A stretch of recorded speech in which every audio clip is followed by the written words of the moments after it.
After Claire died, mornings became mechanical. I'd wake up, reach for her out of habit, and remember she was gone. The bed always felt too big. I started leaving her side untouched, pillows fluffed, the throw blanket she always used still folded at the edge. It made the loss feel contained, like maybe she'd walk through the door again and everything would snap back to normal. The house we built together in Provence hadn't changed. Not physically. The kitchen still smelled of fresh herbs and old wood. The grapevines still climbed the trellises out back, just like she trained them. And the lavender, always the lavender, filled the air whether I liked it or not. Claire had planted it everywhere, beneath the windows, along the walkways, even in pots on the balcony. She used to joke it would outlive both of us. In the mornings, that smell was strongest. I'd sit at the kitchen table, coffee in hand, listening to the wind move through the house, and I'd feel her there, somehow. But by noon, that peace would start to rot into silence. And by evening, I was counting the hours until I could justify going to bed. It had been 3 months since the funeral. People stopped calling after the second week. Friends from the village came by a few times, but I could see in their eyes they didn't know what to say. Neither did I. Grief didn't make me want to talk. It made me want to disappear. So when Nathan and Julia pulled up unannounced one morning, I knew something was coming. I watched them from the kitchen window. Nathan's black SUV parked perfectly straight, like always. He stepped out in a crisp shirt with his sleeves rolled, trying to look relaxed. Julia followed with her oversized purse and tight smile. The two of them moved like they were stepping into a negotiation. I didn't go outside to greet them. They let themselves in. "Hey Dad," Nathan said, like I hadn't just buried my wife of 40 years. "We thought we'd check in.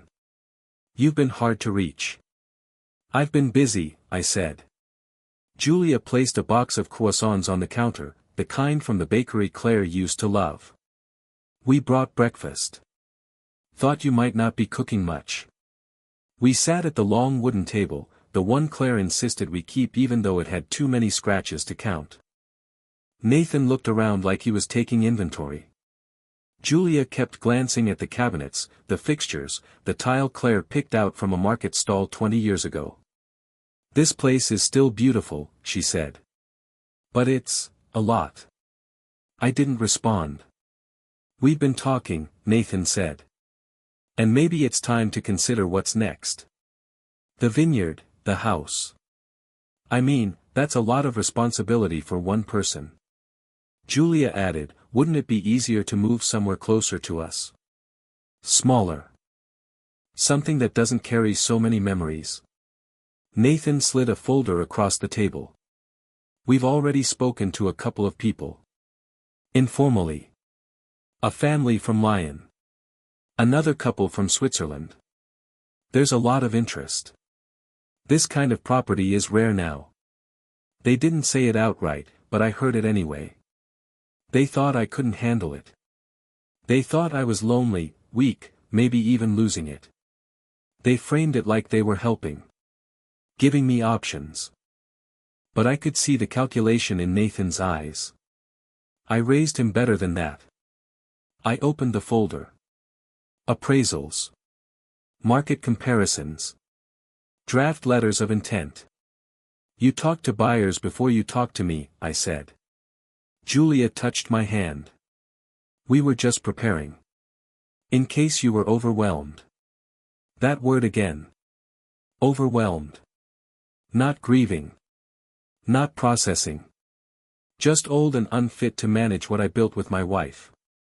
I didn't tell them about the mortgage, how we paid it off 15 years ago. Or how I hired a local team to handle the vineyard maintenance. Or how Claire, in her quiet way, had left things behind they knew nothing about. I let them talk themselves tired. Eventually, they said they had a hotel room in town. They'd check back in tomorrow. After they left, I walked through the house slowly. Every room they touched felt different. Smaller. Like they'd already started carving it up in their minds. I ended up in Claire's study. I hadn't stepped foot in there since she passed. The room still held her scent, lavender, lemon oil, and something floral I never identified. Her desk was as she left it. Books stacked sideways. Her reading glasses left on a closed novel. A ceramic dish with coins and safety pins. I sat down in her chair. The cushion still dipped in the middle where she sat most often. I let my fingers trail across the surface. Then I noticed a leather corner peeking out from under a folder. I pulled it out. A dark blue notebook. Claire's handwriting on the cover, in case. Inside were pages of notes. Bank statements from institutions I'd never used. A deed to an apartment in Limassol, Cyprus. A taped key. And on one page, a message in her neat, careful script. For when they stop listening and start deciding. My throat tightened. My hands started to tremble. Claire knew. Somehow, she knew this would happen. That Nathan and Julia would come. That they'd try to take the house. And she prepared for it. She hadn't just left me memories. She'd left me options. I stayed in that chair until the sun set.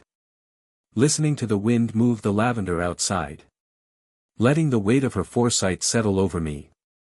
They thought I was overwhelmed. They had no idea what I was about to do. The next morning, Nathan and Julia showed up again. This time it was just after I had finished sweeping the back patio. The scent of lavender hung thick in the morning air, mingling with the smell of coffee from the kitchen.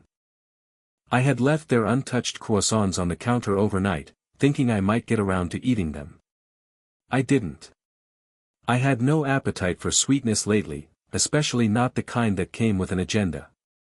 Nathan knocked twice and then opened the door like he still lived here.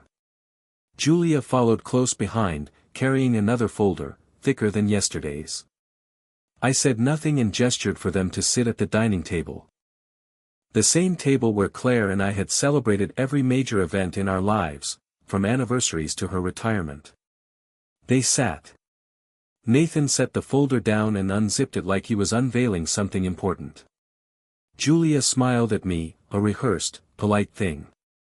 She poured the tea she brought from the market, the same one Claire used to love, and offered me a cup. I accepted it, not for the tea but to see how far they'd go with this. We had a long talk last night, Nathan began, spreading out documents across the table. We wanted to give you some real numbers, something concrete to think about. We understand this house is special. It meant a lot to Mom. But we also want what's best for you. He slid one document toward me. A valuation estimate, bold figures underlined in red. My name at the top. Claire's name still faintly printed on older deeds. I glanced at it but didn't touch it.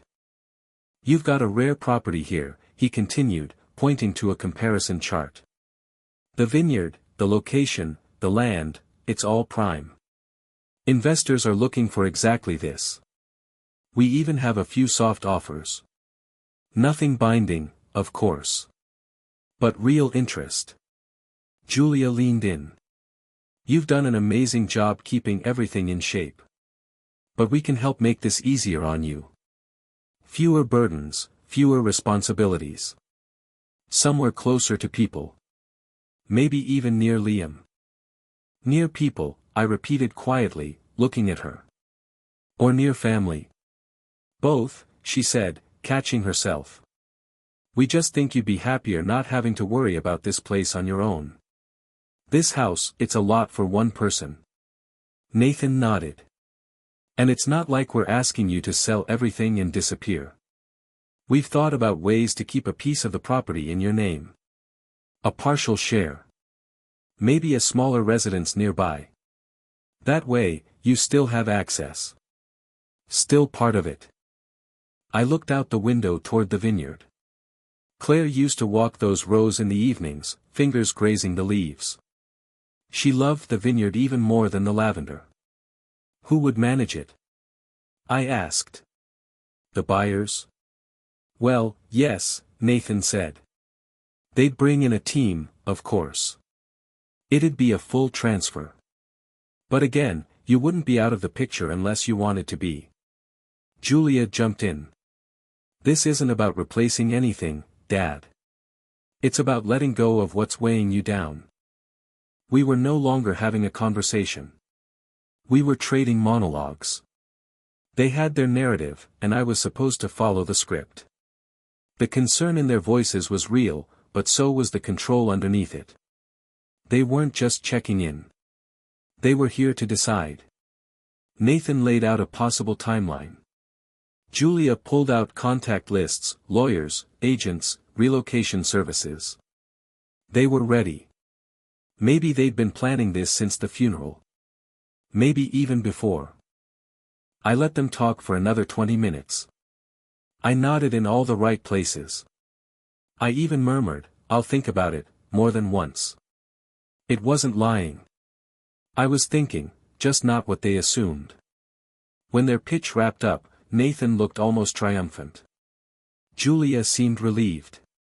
"Thanks for hearing us out," she said, touching my hand. "We know it's hard." "It is," I said. "And I appreciate you both coming all this way." They offered to stay for lunch, but I declined. Told them I needed time alone. They packed up their folders and notes and promised to give me space. As they left, Julia hugged me a second too long. Nathan shook my hand like he was sealing a deal. The moment the door closed, I turned the lock. Then I went straight to Claire's study. The room greeted me like an old friend. Still smelled faintly of lavender and old paper. I sat in her chair and placed the blue notebook on the desk in front of me. I opened it slowly, as if turning those pages could somehow bring her back. Inside, everything was just as I left it. The foreign bank statements, the deed to the apartment in Cyprus, the handwritten instructions. And taped to the inside cover, the key. Claire had prepared for all of this.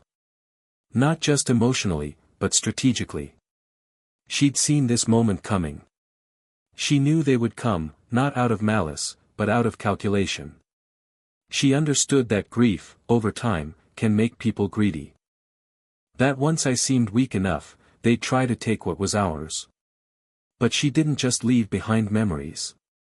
She left a way out. I reached for the old rotary phone on her desk, the one she refused to replace. My fingers dialed the number listed next to the name, Mara. "Hello." A woman's voice, soft but alert. "This is Walter Briggs," I said. Claire was my wife. There was a pause. Then, a calm, almost familiar voice replied, "I was told you'd call when the time came." We spoke for nearly 20 minutes. Mara confirmed that the apartment in Limassol was secure. Paid in full. Maintained monthly. She had been in regular contact with Claire for over a decade. I learned that the apartment overlooked the sea, that it had been furnished with our taste in mind. That Claire had left behind not just property, but continuity. When I hung up, I sat for a while in silence. But it was no longer the silence of loss. It was the kind of quiet that comes just before something begins. They thought I was broken. Drifting. They had no idea I'd just begun to find my way again. And Claire, my brilliant Claire, was still leading the way. After speaking to Mara, I couldn't shake the feeling that Claire was still steering the ship. The woman on the phone had spoken with ease, like this call was expected. Like my grief was a phase she'd been instructed to navigate. It left me with a strange blend of comfort and unease. Claire had prepared me for this moment, but I hadn't known it until now. The blue notebook sat beside my coffee the next morning. I hadn't been able to put it away. I carried it with me through the house, flipping through pages between sips, sometimes stopping in my tracks when I stumbled on another carefully placed note. Each line was written in Claire's steady hand. Purposeful. Decisive. I took it back to her study, closed the door, and spread the contents across her desk. The room still smelled like her, lavender, citrus oil, aged paper. Her scarf still hung over the back of the chair. Her reading glasses were on the windowsill, a book left open next to them. For a moment, it felt like she might walk in and scold me for making a mess of her things. The first section of the notebook was all financial. Claire had accounts in Zurich, Limassol, and Montreal. I recognized none of them. Bank statements were printed, organized by year. She'd marked important transfers, flagged dates, written conversion estimates, and even left contingency notes. It was clear now, she'd been planning this for years. I remembered one summer, maybe 8 years ago, when she took a solo trip to Cyprus. She said she needed space to write, to think. I didn't question her. I trusted her completely. Turns out, she was building something for us, a refuge. Or maybe an escape hatch. I moved to the next section, property. The deed to the apartment in Limassol was tucked neatly inside a plastic sleeve. It was registered solely under her name. She'd bought it free and clear, furnished it, and even maintained it through a local management company. There were photographs. She documented everything. The apartment had whitewashed walls, blue wooden shutters, a tiled balcony overlooking the water. In one photo, a small herb garden grew in a terracotta pot. Another showed a shelf lined with poetry books. There was a photo of a dining table set for two, a bottle of wine with a handwritten label that I recognized, her handwriting. She had brought pieces of our life with her and replicated them. The more I turned the pages, the more it felt like reading a letter written in chapters. Her voice was everywhere. Her fingerprints on every decision. She hadn't just planned for a worst-case scenario, she had architected an entire new chapter, and she trusted me to step into it when the time came. The next section was contacts. Not just a list of names and numbers, but short notes beside each one. Mara's name was circled. She will help you transition. Trusted. Do not hesitate. Below her, a lawyer named Leclerc in Aix-en-Provence. Knows everything. Honest. Secure. A man named Emile who handled maintenance for the Cyprus apartment. Sends photos every 2 weeks. Every detail had been vetted, logged, anticipated. I found a key taped to the inside back cover. A small one, with a note, for the safety deposit box. Use only if you must. I stared at it for a long time. Eventually, I stood and walked outside, the notebook still in my hand. The sun was high, the air thick with the scent of lavender. I walked past the vineyard, down the back trail Claire and I had carved through the olive trees. I needed time to think. What would she say to me now? That's the question I kept circling. Would she urge me to go? Stay? Fight? Retreat? But the truth was, she'd already spoken. Through every page, every signature, every perfectly filed document, she had told me exactly what she wanted. She wanted me to be free. Protected. Autonomous. Back in the study, I pulled out a legal pad and began copying her notes. I needed my own record. My own map. I took note of everything, the banks, the addresses, the security codes, the lawyer's number, Mara's contact times. I didn't want to rely solely on memory, or risk misplacing her notebook. In the evening, I made dinner for the first time in a while. Something simple, lentil stew, warm bread. The act of cooking grounded me. Claire had always said it calmed the noise in her head. I understood that now. My thoughts had been racing since Nathan and Julia arrived, but now, finally, I felt in control. That night, I sat by the fire with a glass of Claire's wine. I opened the notebook one more time and reread her note, the one that started all of this, for when they stop listening and start deciding. Nathan and Julia thought they had the upper hand. That I'd roll over, too tired to resist. But Claire had known better. She knew they'd come with smiles and paperwork. She knew they'd try to make the decisions for me. But she also knew that I wasn't as broken as I looked. She had left me more than memories. She had left me armor. It was just past noon when I finally mustered the will to call the number Claire had written beside the name, Mara, in the blue notebook.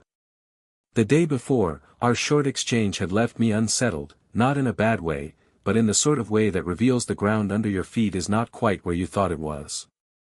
I needed to be certain that this was real. That Claire had prepared for something more than memory. The phone rang once. Walter. Mara's voice came through, instantly familiar. It didn't surprise her. She sounded like she had been waiting. Yes.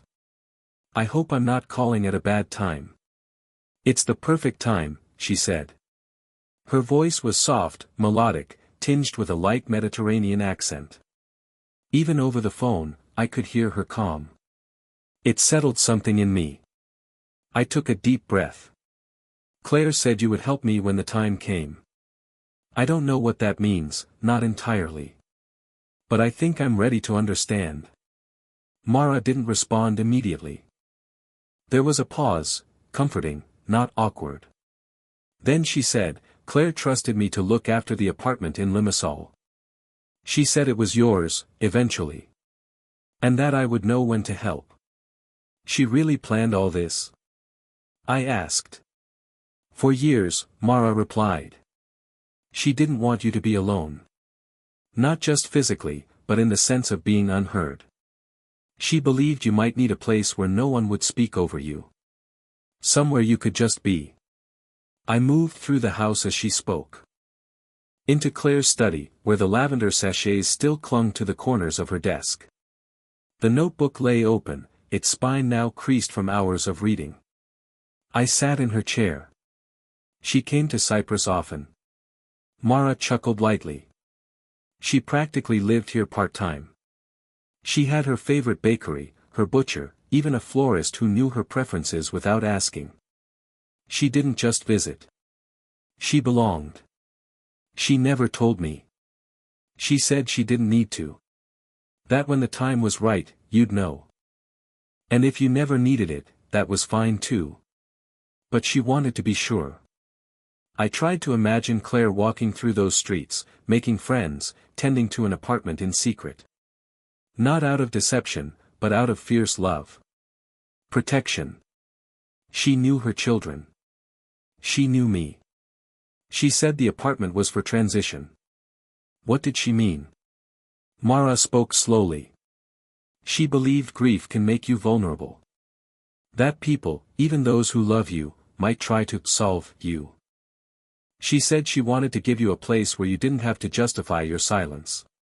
Or your choices. I nodded, though she couldn't see me. What's it like? I asked. Top floor, sea view. White walls, blue shutters. She chose every piece of furniture herself. There's a reading nook with your favorite books, and a decanter of your favorite wine, labeled in her handwriting. A balcony with space for herbs. The place is full of light. Full of her. It sounded like something out of a dream. But it wasn't a fantasy. Claire had built it. Brick by brick, receipt by receipt. She included a map, I said. Hand-drawn. With notes. Markets. Cafes. Even a bookstore she liked. She always carried that map, Mara said. It was her way of making the apartment yours, even when you didn't know it existed yet. The silence between us felt intimate, not strained. I found the key, I added. Taped in the notebook. Then you're already on your way. Mara gave me details about where to find her, how to get from the airport, who to call in case I needed help. She made no demands, no assumptions. Only an open door. It was exactly the kind of welcome Claire would have wanted for me. After we hung up, I sat in that study for what felt like hours. The light shifted across the walls. Outside, the wind moved through the vines in slow, rolling waves. I felt like Claire had arranged everything, like I was just stepping into the path she had cleared. Later, I walked the grounds. The lavender had bloomed early this year, and the scent was thick in the air. I found myself drawn to the bench under the fig tree. Claire used to sit there with a sketchpad and glass of wine. It had been one of her favorite spots. Now it felt like the closest place to her. I returned to the house and began to pack. Only what mattered, the blue notebook, a few shirts, the photo of Claire in her sun hat, and the key. I paused in the doorway of each room, not to say goodbye, but to take a mental snapshot. I wasn't leaving forever. I just wasn't staying to be managed. At the kitchen table, I wrote a note to Nathan and Julia. I'm safe. Don't come looking. This is something I need to do, for me. I placed it beside the old phone, tucked under a small ceramic paperweight Claire had made in a pottery class 20 years ago. That night, I stood on the back porch, glass of wine in hand, and looked at the stars. The same sky Claire had stared at. The same wind brushing my shoulders. The world hadn't changed, but I had. I was no longer paralyzed. Claire had prepared a refuge. And now, I was ready to live in it. Tomorrow, I'd fly to Cyprus. To the apartment by the sea. To the life Claire had left waiting for me. And maybe, just maybe, I'd find myself again. The morning after my call with Mara, I rose before the sun cracked over the horizon. It wasn't a decision, I just opened my eyes, alert, as if Claire had nudged me awake with some unseen hand. I moved slowly, deliberately, dressing in a pressed shirt and clean trousers, the kind Claire would have insisted I wear when doing something important. And today was important. I took my coffee black and alone, standing by the kitchen window that overlooked the lavender fields. The scent drifted in as the breeze shifted, and I imagined Claire walking among the rows, her hand trailing over the blooms. That memory, one of hundreds, reminded me exactly why I had to do what I was about to do. This place wasn't theirs to claim. It was ours to protect. By 9 a.m., I was parked outside the notary office in town. The building hadn't changed. Cracked stone facade, wooden beams across the ceiling, and Alain Leclerc behind the desk looking as composed as ever. He stood when he saw me. "Walter," he said, walking around his desk to shake my hand. I was deeply sorry to hear about Claire. "How are you holding up?" "I've had better months," I replied. "But that's why I'm here." We sat across from each other, and I pulled out the blue leather notebook. I laid it flat on the table and opened to the marked page labeled in Claire's handwriting, "When they start deciding for you. I want to protect the house, Alain. Permanently. I need to revoke all powers of attorney, and I want to restructure the will. I also need to set up a trust, specifically for my grandson Liam." Alain didn't blink. He opened a fresh file, pulled out a legal pad, and clicked his pen. "We can set up a living trust for the property. This will prevent anyone from selling or altering anything without your direct consent. The house will remain in your control for the rest of your life and will transfer based on your instructions afterward." "Perfect," I said. "Claire and I paid off this house years ago. There's no debt on it. But I don't want Nathan or Julia anywhere near it. Not legally, not symbolically. And Liam? His trust should remain completely separate," I said. "He's the only one who still sees this place for what it is, not an asset, not a burden, but home. I want him to inherit something of meaning, not just money." Age of access: 25. Early only for education or emergency medical expenses. And I don't want either of his parents involved in managing it. Understood. We spent over 3 hours going over legal structures, timelines, and clauses. Alain explained each step, revoking the prior powers of attorney, removing Nathan and Julia from any decision-making roles, ensuring the house was wrapped in legal armor. Every clause was double-checked. Every beneficiary re-evaluated. Alain even pulled out his personal archive of property laws just to ensure the trust would be airtight. "You're not just protecting the property," he said. "You're building a legal wall around your peace." "I know," I replied. And Claire knew I'd need help with it. When the final drafts were printed, we reviewed them line by line. I initialed every page, signed every document.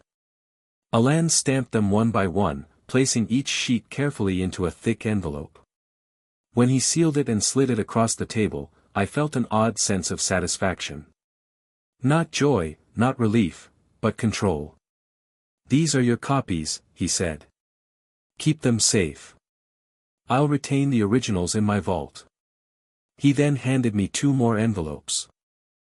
Revocation letters for Nathan and Julia. "Send these by registered mail. They'll understand quickly what's changed." "They'll be angry," I said. "Probably," Alan agreed. "But anger doesn't change what's binding." As I left the office, I felt the sunlight warming my face. I hadn't realized how heavy the last few weeks had been until I walked out of that door with the papers in hand. I crossed the street to a café Claire and I used to frequent and ordered a coffee and a croissant.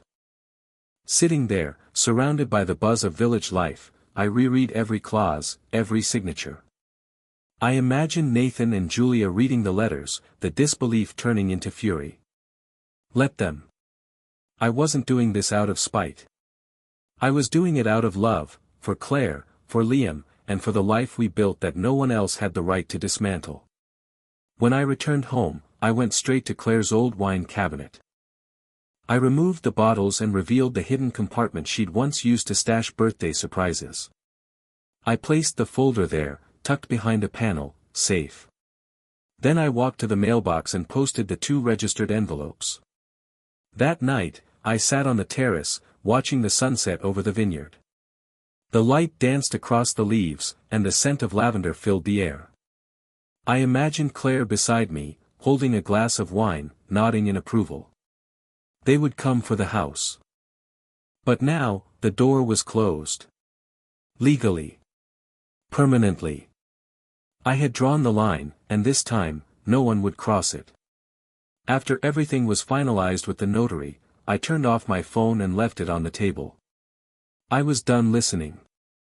The last message from Julia was something about being worried. Nathan's came right after, "We just want to help, Dad." But they weren't worried about me. They were worried about the house. And by now, they were probably worried about what they didn't know, because I had cut off their access. Not just legally. Emotionally. For the first time, I had stopped playing the game of fatherly patience. I didn't owe them anything. The silence was refreshing. For the first time in weeks, maybe months, I could hear the wind again. Not metaphorically. Literally. Through the half-open kitchen window, the breeze carried the smell of grapes, dirt, and old lavender. It smelled like home. Claire used to say that peace had a scent, and it was always something warm and green. I understood that now. I started each morning with a walk through the vineyard. The vines were stubborn, growing wherever they pleased unless trimmed back with care. Claire was the one who had learned how to shape them. I had watched her for years, pretending I understood. Now I tried to replicate her touch. "You're crowding your neighbor," I muttered at a misbehaving stalk as I pruned it. I caught myself smiling more than once. Maybe grief changes shape over time. Maybe it stops being a wound and becomes something like shadow, a quiet presence that follows you without speaking. The house had not been cleaned since the funeral, not really. Not in the way Claire would have done it. I began moving room by room, not throwing things away, but putting everything in its rightful place. I wasn't packing. I was preserving. The kitchen was first. Claire's apron still hung on the hook near the stove. I folded it carefully and tucked it into a drawer. The fridge still had a jar of her homemade fig jam. I left it untouched. In the den, I found an old box of letters we had written during our first years of marriage. I didn't read them. I didn't need to. I just held the box and closed it again. The past was not a story to relive. It was a truth to protect. Upstairs, I sorted the kids' things. Nathan's science medals, Julia's childhood sketchbooks. All of it carefully boxed, labeled, and placed in the entry hall. One note for each: this was always yours. Nothing else. I didn't need to explain. Their absence spoke for itself. Liam's gift took longer to find. I wanted something personal. Something real. I found it in the form of a photograph, buried in an old drawer Claire had used for cards and letters. It was of her and Liam, years ago. She was seated under the arbor, holding a bunch of grapes above her head while Liam giggled beside her. The joy was unfiltered. Natural. On the back, I wrote, "Remember her in quiet places." I sealed it in a padded envelope and placed it with the trust files, where it would be delivered to him, privately. By the time I reached Claire's study, the afternoon sun had shifted into golden light. I sat at her desk, the blue notebook beside me, and just listened to the silence. Not an empty silence, but one filled with meaning. Her words were still here. Her scent still lingered on the pages she last touched. I didn't cry. But I felt her presence more strongly than I had since the funeral. There were no voices telling me what I should do. No suggestions. No guilt. Just me, the land, and a house that still remembered how to breathe. The days passed slowly, and I let them. I had nowhere to be. The silence was not loneliness, it was restoration. In the mornings, I walked the vineyard. In the afternoons, I boxed things with purpose. In the evenings, I sat on the back terrace, sipping wine from a bottle Claire had labeled with her own handwriting, vintage 2011. She had called that year a warm harvest. I could taste the warmth still. Each night, I chose a different room and sat there. Not to remember. Not to grieve. Just to exist inside the spaces we had built together. In the bedroom, I opened her side of the closet. Her cardigan still held the scent of lavender sachets she insisted on refreshing every spring. In the guest room, I found the old quilt she had made for Liam when he was born. It had faded stars stitched along the edges. I folded it carefully and added it to his envelope. Even small items carried weight now. The chipped mug she always used for tea.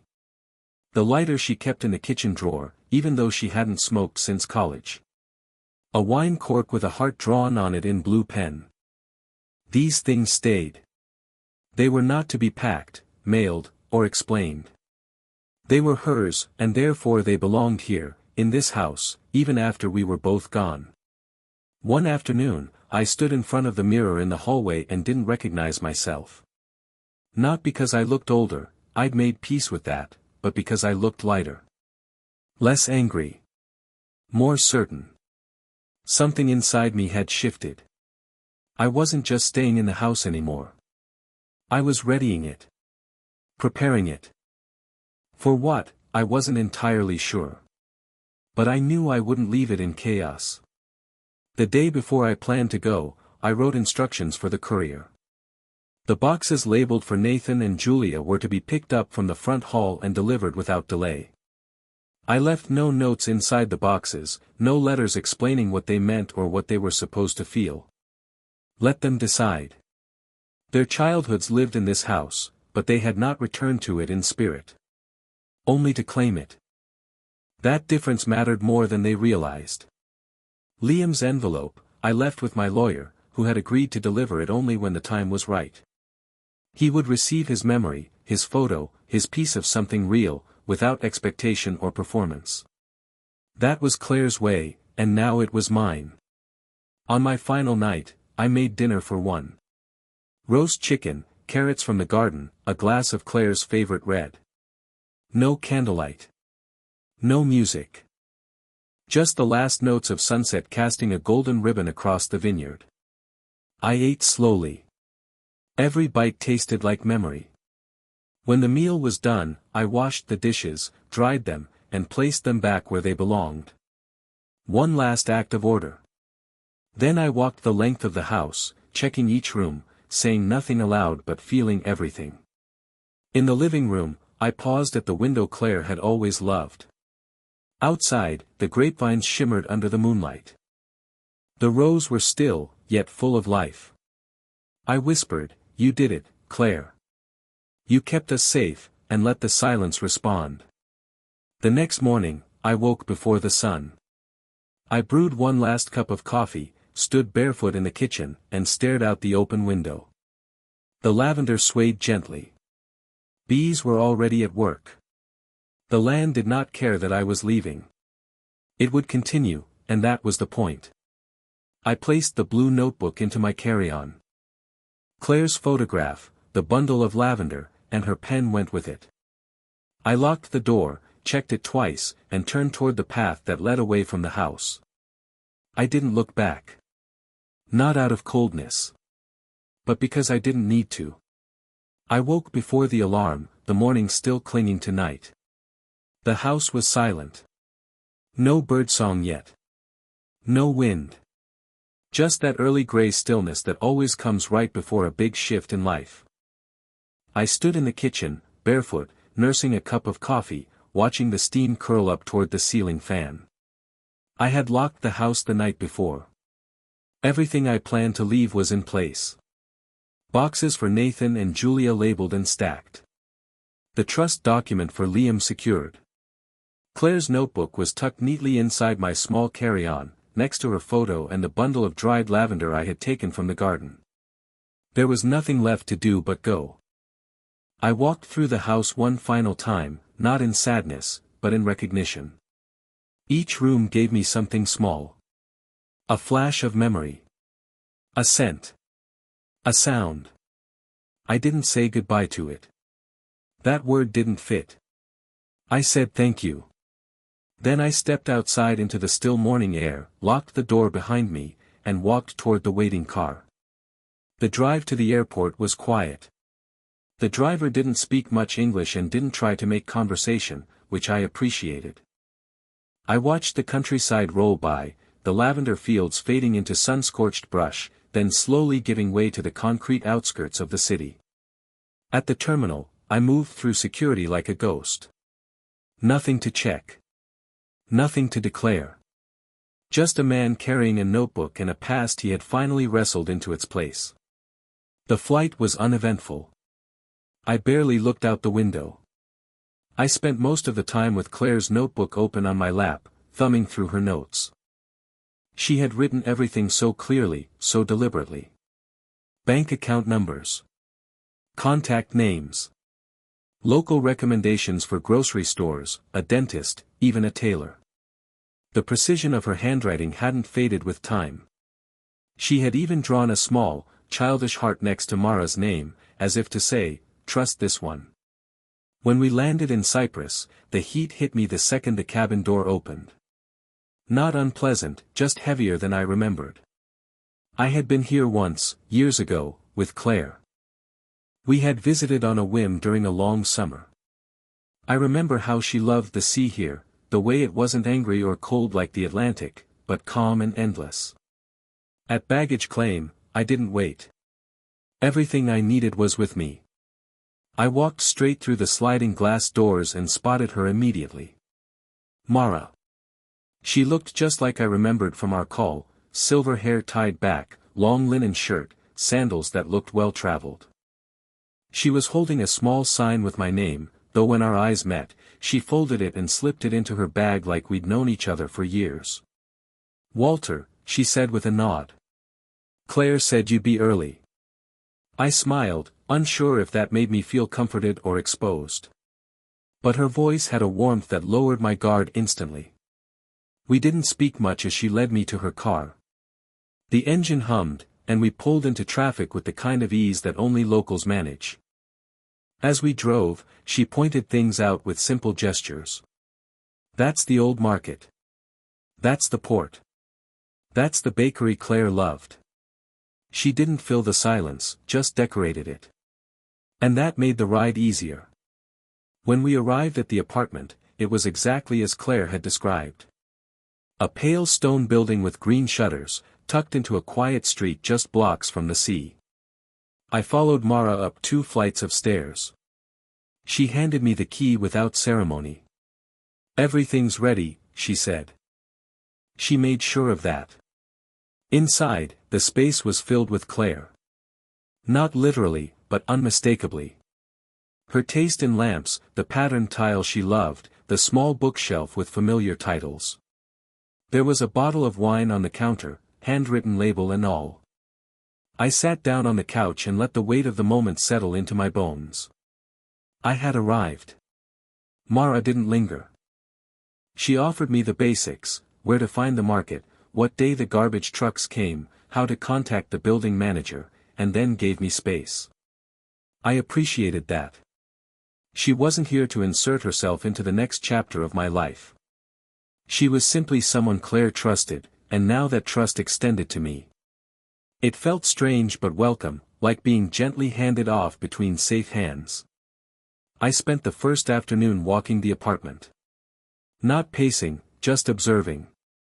Claire's touches were subtle but undeniable. The linen curtains that softened the sun just right. The soft rug in front of the kitchen sink. The particular brand of coffee she always liked, 3 unopened bags stacked neatly in the cupboard.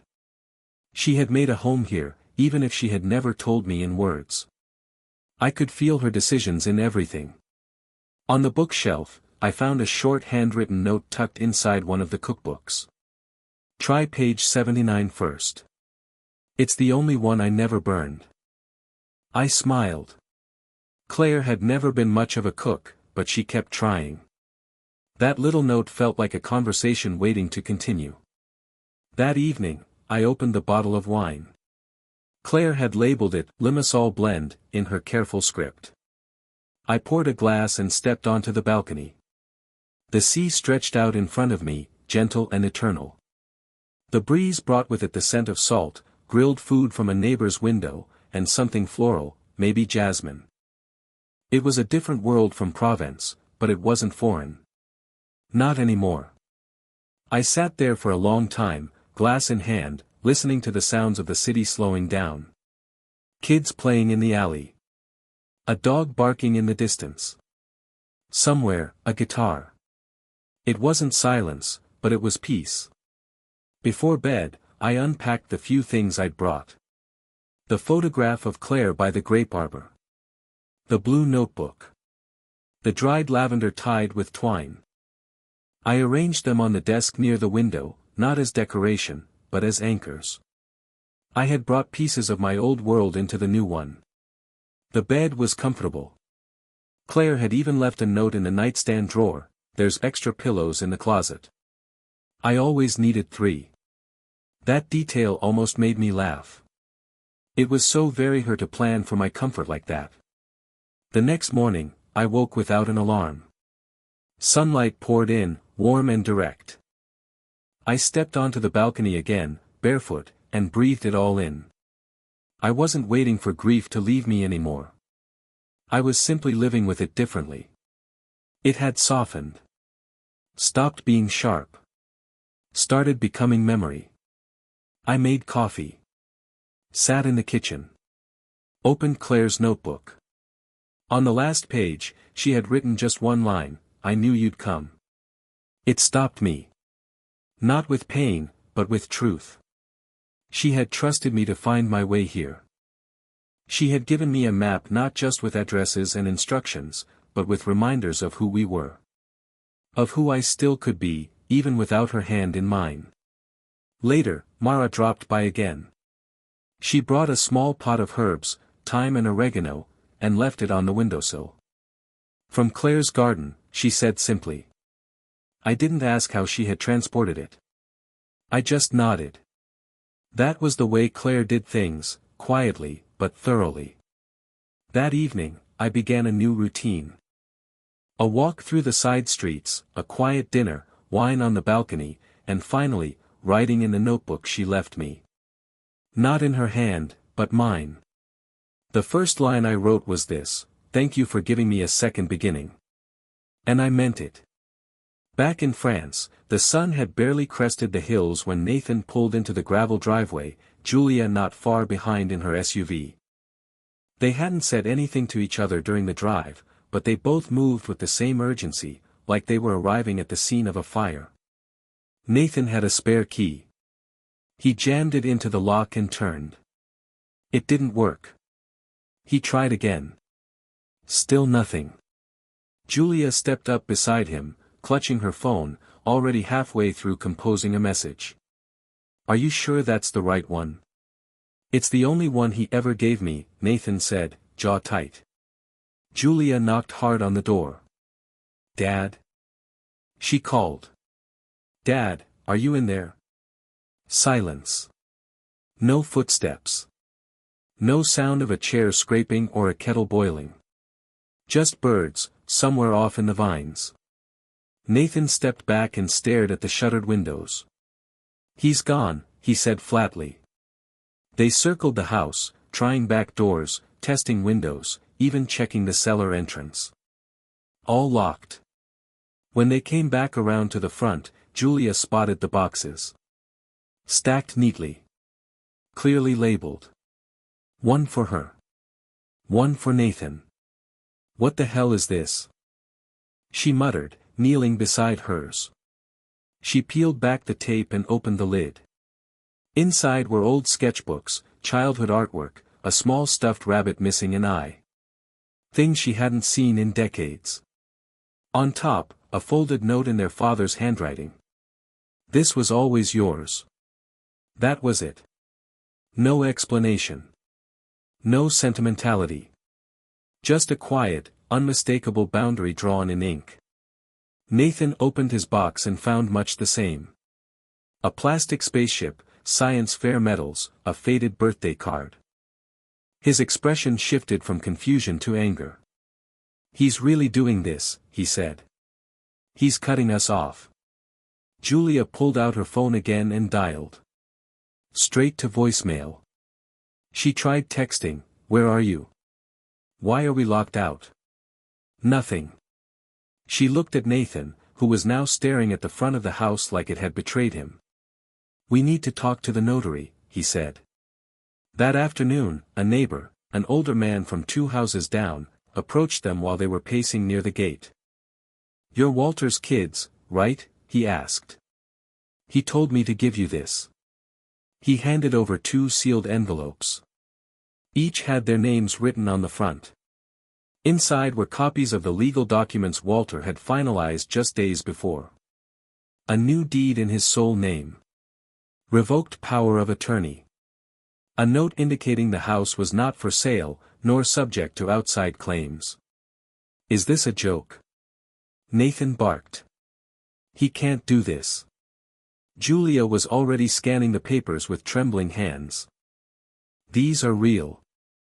These are legal." "He's been planning this," Nathan said, voice rising. "He waited until we were gone and changed everything." Julia sat on the stone steps, staring out at the vineyard. The same rows they'd run through as kids. The same place she'd brought Liam for a picnic once, years ago. Now it felt foreign. "I think Claire helped him," she said quietly. "I think this was all set up before she died." Nathan shook his head. "Why would she do that?" But Julia didn't answer. That evening, Nathan tried calling again. Then texting. Then emailing. His messages ranged from passive-aggressive to outright hostile. "We need to talk. You can't just disappear like this. What kind of father does this?" All unanswered. The only reply he got was silence, and the longer it stretched, the more it agitated him. Julia took a different approach. Her texts were softer. "Dad, please call me. We're just confused. I miss Mom. This doesn't feel right without her." Still, there was nothing. No ringing. No read receipts. Just a blank void where their influence used to be. The realization hit them both, but in different ways. Nathan was furious, pacing the driveway, ranting to the air like someone had robbed him. Julia became quiet, withdrawn, folding and unfolding the edges of her father's note like it might reveal more if she stared long enough. They spent one more night in the village at a nearby inn, hoping he might return. hoping this was all some kind of twisted emotional message that would end with a reunion and an explanation. But the next morning, the house remained shuttered, the key still useless, the boxes untouched. By midday, the notary confirmed it officially: Walter had departed. No forwarding address. No legal obligation to disclose more. His estate was locked down. Everything was in order. And there was no loophole. No angle to manipulate. He had anticipated them. Nathan exploded in the parking lot outside the office. "This is theft," he shouted. "We're his family. We have rights." The notary was calm, detached. "Your father is of sound mind. He's made these decisions intentionally. There's nothing more to discuss." Julia stood beside him, arms crossed, staring at the papers. The words blurred in her vision. She didn't know whether she felt grief or humiliation. Maybe both. She had expected resistance from her father, yes, but not invisibility. Not total silence. Later that week, back in their respective homes, they unpacked the boxes he left them. Nathan dumped his contents onto the living room rug, letting medals, toys, and drawings scatter like debris. He stood over them, unmoved. "He thinks this means something," he muttered. Julia wasn't so quick to dismiss hers. She sat on the floor and slowly leafed through her old sketchbook, her first drawings, the one Claire had once taped to the fridge. There was a photo she hadn't seen in years, her holding Liam as a toddler under the arbor. Her throat tightened. Still, no word from Walter. No hint of his location. No updates on social media. No letters. Nothing. The silence grew louder with time. Not just the absence of contact, but the presence of intent. He wasn't lost. He wasn't confused. He had simply decided they were no longer part of his future. That truth stung deeper than any argument. Julia reached out to Liam. "Grandpa's gone," she said. "He left the country." Liam was quiet for a moment. "Why?" "I don't know," she said. "He didn't tell us." But Liam, for reasons he couldn't explain, didn't sound surprised. Meanwhile, in Cyprus, Walter sat on his balcony as the waves whispered in the distance. He held Claire's photo in one hand, the notebook in the other. He wasn't angry. He wasn't vindictive. He was just finally free. He had said what needed to be said. With silence. Liam arrived in Cyprus without fanfare. Just a single bag, a quiet nod at the customs officer, and a longer than usual pause when stepping out into the sun. He was taller than I remembered, voice deeper. But his eyes were the same. Claire's eyes. Curious, open, quietly observing everything before speaking. He didn't ask why I left France. Not right away. He just hugged me. Not one of those short, obligatory family hugs either. He held on a second longer, then pulled back and looked around the courtyard as if trying to place the smells and sounds into memory. "This is different," he said. "Yes," I replied. "It's supposed to be." Back at the apartment, I showed him the room I'd prepared. Small, simple, with a view of the water. He didn't unpack much. Just placed a few books on the nightstand, one of them clearly something Claire had given him years ago. He didn't mention it, and I didn't ask. The next morning, we went to the local market. I watched him navigate the stalls, curious but cautious. He asked about unfamiliar fruits, tried the olives, even negotiated the price of tomatoes in broken Greek. He was growing into someone thoughtful. A listener. Someone who watched closely before acting. That afternoon, we cooked together. Nothing complicated: grilled fish, roasted vegetables, a salad of fresh herbs. He asked questions, not just about ingredients, but about the kitchen, about how I'd learned to do things without Claire around. "Did she teach you?" he asked. "She tried," I said. "I was a slow learner." He smiled. I get that. Over the next few days, I taught him how to notice small things. How to tell when someone is lying by how they blink. How to read between pauses in conversation. How silence, when used correctly, can tell you everything someone is trying not to say. I didn't sit him down for lectures. These were lessons taught over breakfast, over walks along the beach, through shared stories that didn't come with morals, just reflections. He asked about his mother. I told him Claire had loved Julia deeply but had struggled with how she changed as she aged. She always hoped Julia would find her way back to herself, I said. Liam took that in quietly. And then, finally, he asked the question I knew would come. Why did you leave? I didn't lie. Because I needed to protect what was left of your grandmother's spirit. And mine. He didn't ask more. He just nodded. On the fourth morning, I handed Liam a blank postcard and told him to write something. Anything. Not for me. Not for his mother. For himself. A thought, a moment, a sentence that felt honest. He stared at the card for a long while, then wrote 3 words, I see now. He didn't explain them, and I didn't ask. We made a habit of it. Every morning after breakfast, a new card.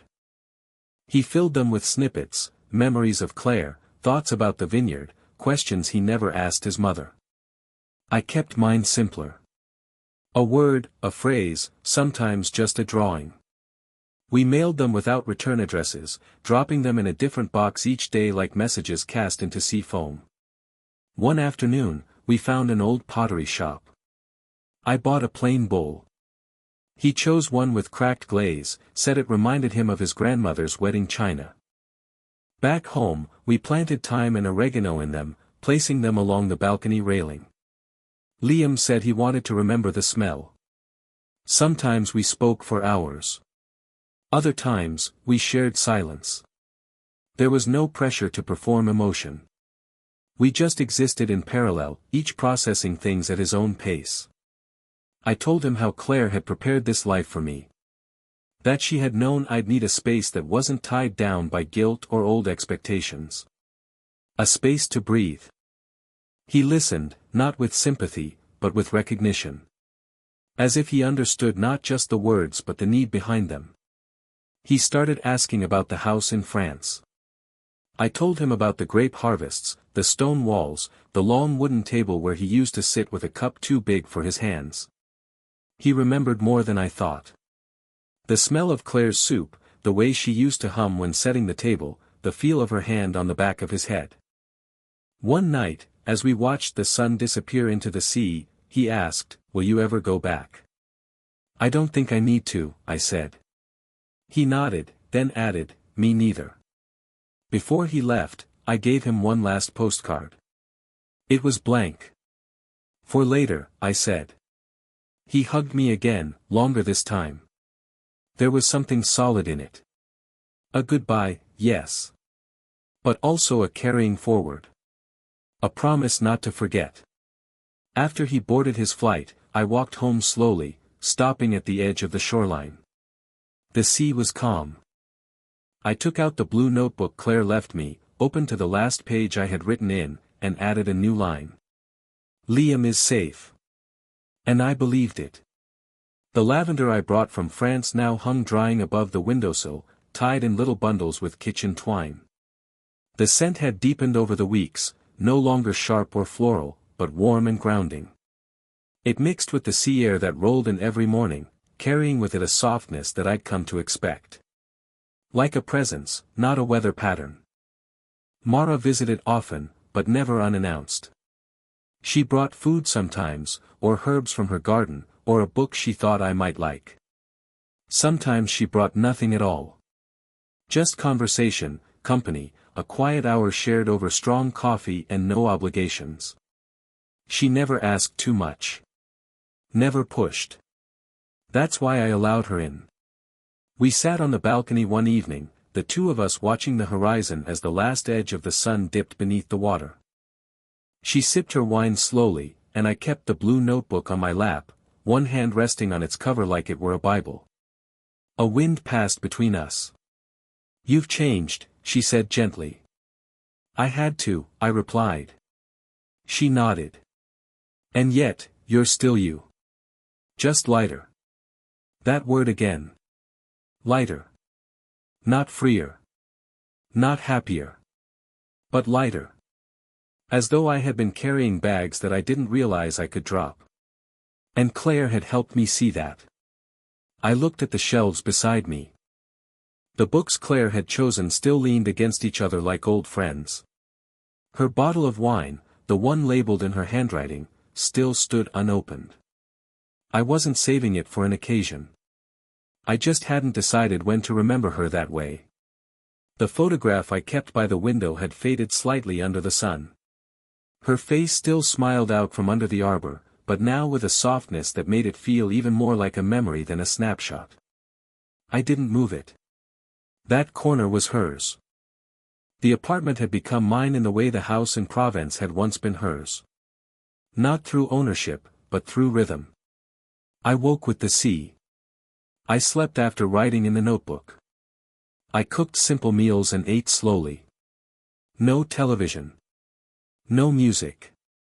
Just wind, sea, and pages. I no longer needed to explain myself to anyone. The silence I kept was not a punishment but a border. A respectful distance between my peace and their expectation. Every now and then, I received letters forwarded through the notary. Nathan. Julia. Some polite. Some angry.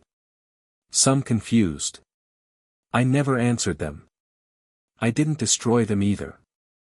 I read each once, then tucked it away. I wasn't trying to hurt them. I was simply done living on their terms. The evenings came slower now. The heat of the day took its time letting go, and the sea outside my window turned darker shade by shade like ink swirling into water. I had learned the rhythms here, when the fruit vendors rolled away their carts, when the cafe downstairs swept out the last crumbs, when the wind changed and carried the scent of something different. Life in Cyprus wasn't louder or busier. It was gentler, more willing to wait. I kept the apartment just the way I liked it. Not minimalist, not cluttered, just mine.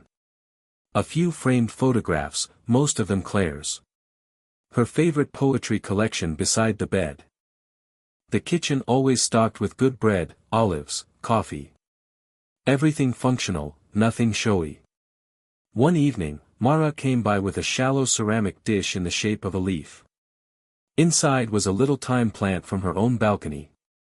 "It likes morning light," she said, placing it near the window. She didn't linger long, just sipped tea, made a soft comment about the weather, then left with a nod. That was what I liked about her, she didn't push. She just offered presence, like Claire once did. The house in France hadn't crossed my mind as often as I expected. Not with longing, anyway. What used to be heavy in my chest had become memory. I could think of it without tension. The grapevines. The old stone path Claire used to sweep. The smell of lavender when the windows were open. It was part of me, but it no longer defined me. I hadn't spoken to Nathan or Julia since the letters went out. I knew they were angry. I knew what kind of language filled their voicemails. But I also knew I didn't need to answer. Silence was a decision, too. Sometimes not responding says more than 1,000 words. Their inheritance had been earned, just not by them. It had gone where it needed to. And I felt no guilt. Every morning, I rose early, opened the windows, and let the air fill the space. Sometimes I wrote. Sometimes I just sat. I was no longer chasing meaning. I was simply living it. There was no need to escape here. No one expected anything. The sea didn't care what kind of man I used to be. The wind didn't ask what I had given up. Everything I had left behind, the arguments, the negotiations, the subtle manipulations, felt like they belonged to a life lived in a different language. Now, I moved quietly. But not as someone hiding. As someone who had finally arrived. Some nights I sat on the balcony with a glass of wine and watched the water stretch endlessly toward the horizon. There was a quiet kind of satisfaction in that. Not joy exactly. Just completeness. The kind you feel when a door closes softly behind you, not in anger, but because it's time. I didn't mark the days. I didn't need to. My routines weren't tied to clocks anymore. They were built around weather, light, small rituals. Cleaning the table after breakfast. Watering the herbs. Folding laundry with the windows open. This wasn't the life I used to live. It wasn't even the one I had imagined. But it was the one I'd come to appreciate without condition. One morning, I found a letter in the mail slot. From Liam. No return address. Just his handwriting. Inside, a short note, still planting. Still writing. Still remembering. I read it twice, then slipped it between the pages of Claire's notebook. It had become a sacred object. Not because it was secret, but because it had been hers, and now it held pieces of us both. I didn't reread every page. I didn't need to. The weight of the book itself reminded me that choices made in silence are still choices. Sometimes I'd hear neighbors talking on their balconies, sharing gossip or stories, sometimes arguing. Their voices would drift into my apartment. I didn't mind. It was part of the rhythm. Life going on around me, without demanding anything from me. One late afternoon, Mara joined me again. We didn't talk about the past. Not directly. But we spoke about gardens, books, small regrets. I told her about the postcard Liam once sent and how he kept the last one blank. She smiled but didn't comment. That was enough. Before she left, she looked around the apartment one last time and said, she'd be proud of this place. I think so too, I said. When she was gone, I looked at the shelf by the window. One photo remained, Claire standing by the sea, hair pulled back, looking off frame as though thinking of something just out of view. I didn't light a candle. I didn't whisper a goodbye. I simply sat. That night, I wrote one final line in the notebook, I didn't lose her. I just learned to carry her differently. And with that, I closed the cover and left it on the table.